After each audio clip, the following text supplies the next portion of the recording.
자, 61번부터 계속해서 살펴보도록 하겠습니다.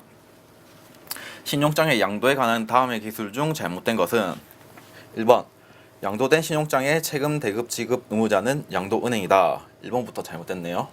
양도은행은 개설은행으로부터 양도만 수권받은 은행이지 뭐 대금 지급 의무까지 수권받지는 않습니다. 그래서 답은 1번 개설은행, 그리고 2번 신용장상에 기재된 트랜스퍼에이블 양도 가능 문구 맞죠? 그리고 이런 부분도 양도해서 봤죠? 3수익자 금지, 그리고 1수익자에 양도하는 거는 가능하다는 거, 제가 이것까지 설명 다 드렸습니다. 답은 1번이고요. 채금 최종 대급 지급 의무는 개설은행이 진다는 것까지 정리해 두시고, 아까 유심해서 신용장의 양도 살펴봤는데요. 신용장의 양도은행에 대해서 한번 더 보시죠. 양도은행은 개설은행에 의하여 양도하도록 특별히 수권되고 그 신용장을 양도하는 은행을 말한다. 그리고 양도은행은 개설은행이 될 수도 있습니다. 그리고 제1수익자가 양도의 재비용 지급일까지 양도를 유보할 권리를 가지고요. 양도은행은. 그리고 명시적으로 동의한 방법과 범위 내에서 신용장을 양도합니다.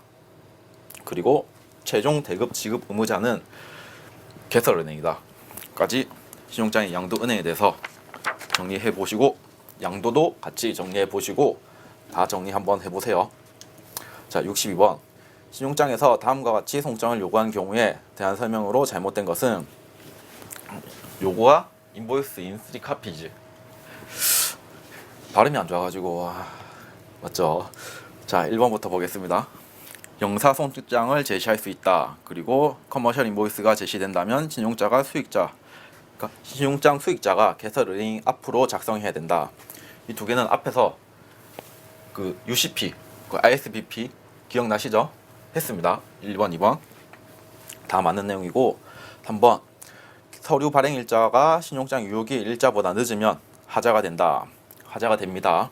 이거는 나중에 보시고. 4번 원본 서류가 제시될 필요가 없다. 4번이 틀렸네요.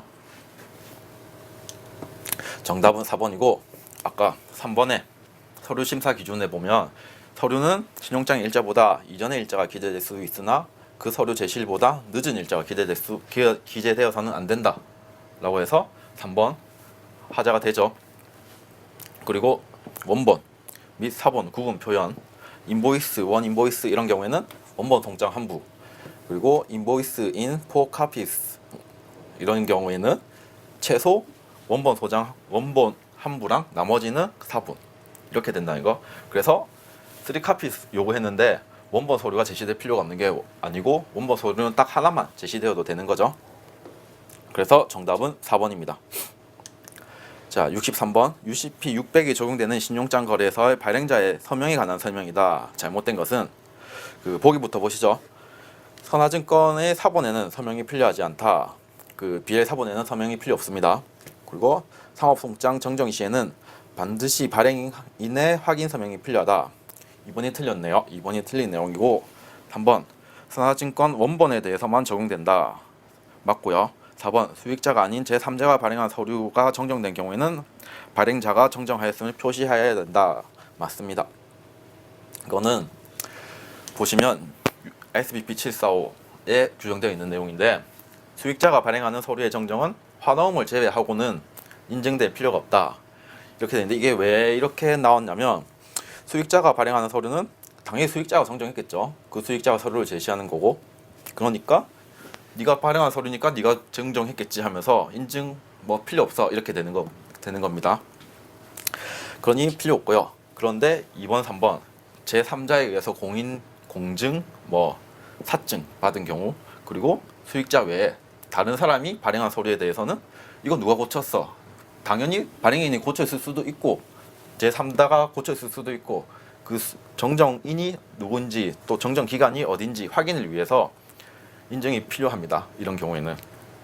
그러니까 수익자가 발행하는 서류에는 인증이 필요 없으나 기타 제3자에 의해서 공증되거나 그리고 발행하는 서류는 인증이 있어야 된다는 거. 정정과 변경할 때는 이런 부분들. 그래서 정답은 2번 그 박스 안의 내용은 좀 페이크 같아 보이네요. 여러분들 혼란시키려는. 그래서 일단 읽지 않았습니다. 그래서 정답 2번 확인하시고 넘어가도록 하겠습니다.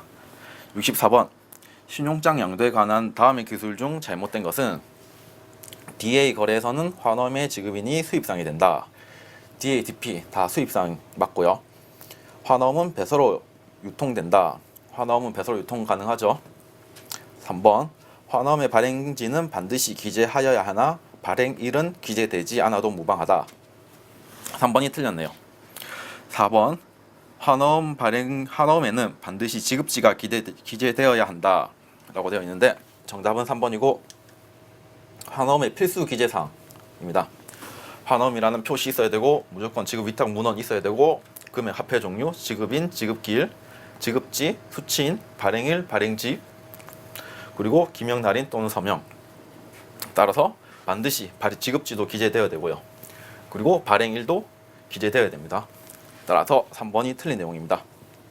뭐 필수 기재사항 이런 거는 제가 암기식은 안 따는데 여러분들 암기식 따서 외우면 또 이런 것도 편리하게 외울 수 있겠네요. 금방 암기식 따면 문제도 금방 풀 수 있습니다. 이것도 제가 한번 다음 강의에서는 한번 생각을 해봐야겠네요. 이거 환원 필수 기재사항 관련해서 암기식 따오겠습니다. 여러분은 미리 따놓으세요. 자, 환원에 대해서도 한번 살펴보죠. 많이 배웠죠, 여러분. 기본서 공부하면서 이런 부분들은 기본적인 개념 부분들은 충분히 숙지하셨을 거라고 제가 믿어 의심치 않습니다. 이런 부분은. 그리고 배서는 충분히 가능하고요. 당사자 이런 부분이 시험에 가끔씩 나오는데 발행인 같은 경우에는 거의 수출자가 되고요. 지급인이 LC 방식에서는 개설은행 또는 상환은행 그리고 DA, DP에서는 수입자가 됩니다. 그리고 수취인은 매입은행, 수출업자 이런 식으로 당사자까지 여러분들 정확하게 한번 암기해 두시고 정리해 두세요. 자, 65번 다음 중 신용장 거래에서 서류를 하자로 만드는 기재사항은 1번 포장은 해상운송에 적합하지 않을 수도 있다. 2번 포장은 해상운송에 적합하지 않다. 그리고 3번 이거는 철자가 좀 틀렸네요. 맞죠? 4번 이거는 탈자가 있는 탈자. 정답은 2번입니다. 2번. 관련 규정을 한번 살펴보죠. 이것도 ISBP에 나와 있는 내용입니다. 보시면 오자나 오타가 있다고 해서 기준을 위반하는 것 및 하자는 아니며 하자 여부는 의미 변화가 발생하는지 여부에 따라서 판단한다. 그래서 이런 경우에는 그렇게 의미 변화가 없죠. 그렇기 때문에 하자로 만드는 사항은 아니고요. 포장상의 결함에 대해서 보시면 그 포장은 해상운송에 적합하지 않을 수도 있다라는 문구는 단정적으로 표시하는 문구가 아니므로 수리가 가능하다.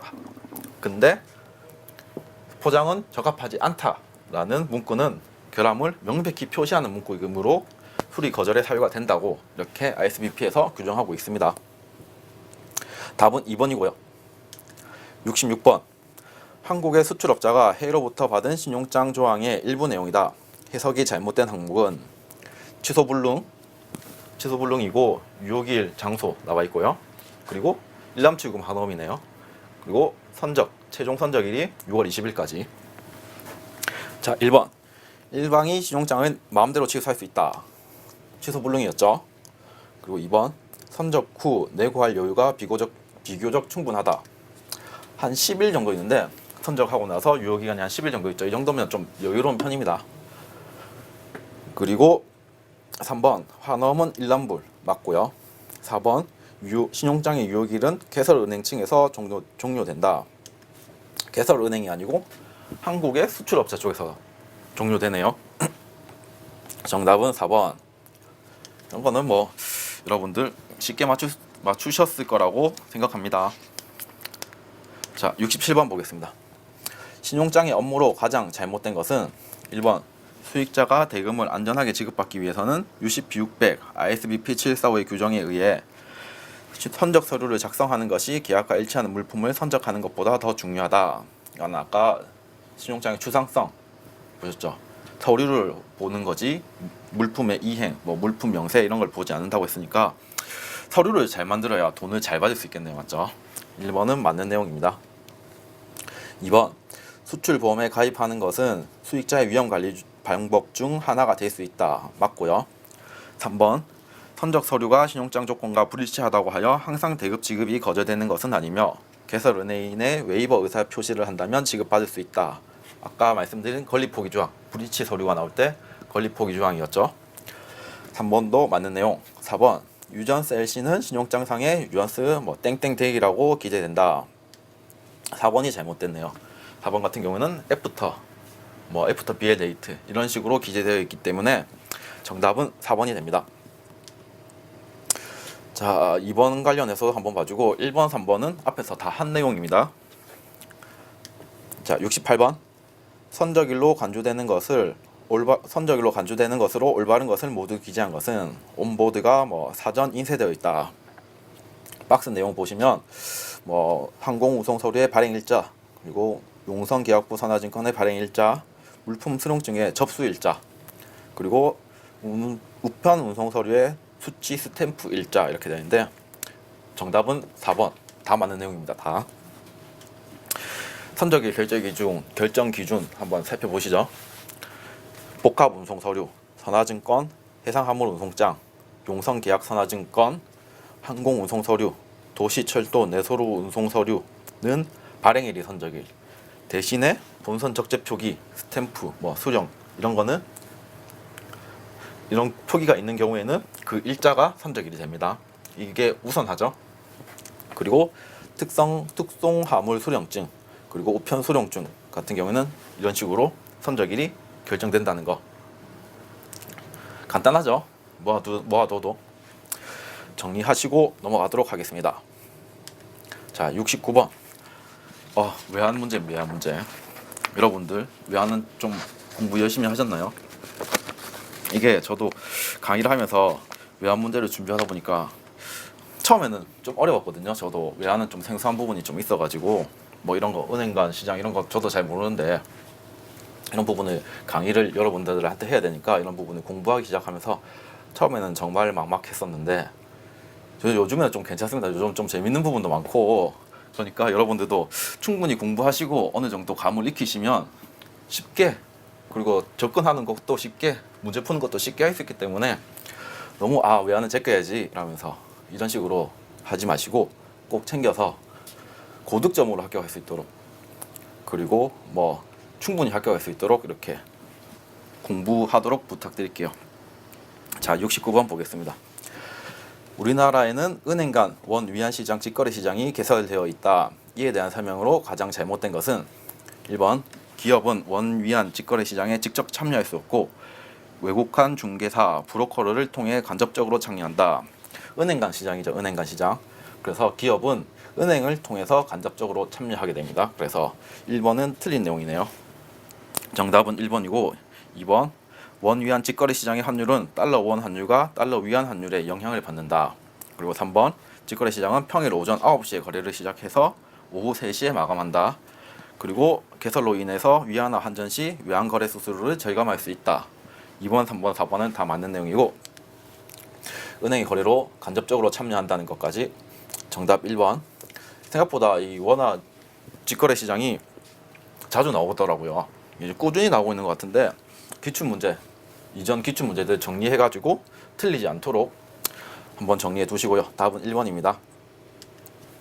우리나라 원, 중국의 위안, 일본의 엔 등 아시아 각국의 미국 통화는 미국의 달러와의 환율에서 움직임이 서로 비슷하게 나타나는 동주화 현상, 커플링을 보이고 있다. 이에 대한 설명으로 가장 적절한 것은 먼저 동주화 현상이 어떤 건지 한번 살펴보죠. 그 나라 간 환율이 함께 오르내리는 현상을, 그러니까 커플링인 것처럼 같이 움직이는 현상을 말하고요. 그렇게 한 나라의 환율은 경제의 상호 의존성이 큰 주변 나라들에게 영향을 받기 때문에 이런 현상이 나타납니다. 그리고 동주화 현상이 커질수록 상관계수는 높고요.